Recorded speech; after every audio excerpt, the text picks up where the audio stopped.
Iba't ibang aktibidad pong sinagawa bilang pagdiriwang ng Earth Day. Lahat layong isulong ang pangangalaga sa kalikasan. Nakatutok si Athena Imperial. Save Manila Bay, ang tema ng Earth Day celebration sa Maynila kanina.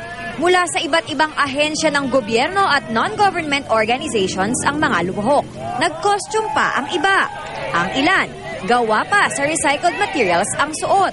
Maraming publiko ang nagsasama-sama, nagkakaisa para dito sa aming advocacy na Save Manila Bay.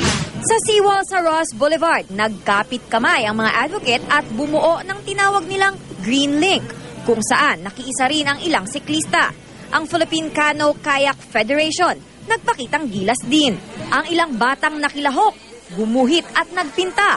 Tinuruan din sila tungkol sa pangangalaga sa kalikasan. Cultural Center of the Philippines is part of the advocacy team that was organized by mostly the private sector with some government agencies, specifically to campaign, to dialogue with different sectors involved in this reclamation project. Ang mga aktibidad simbolo raw ng pagtutol sa patuloy na pagtatapon ng basura sa Manila Bay at planong reclamation project dito.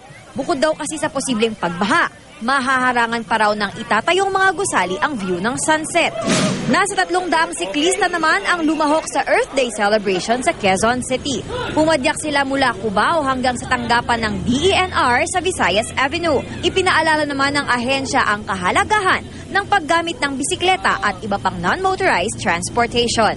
Athena Imperial, nakatutok, 24 oras.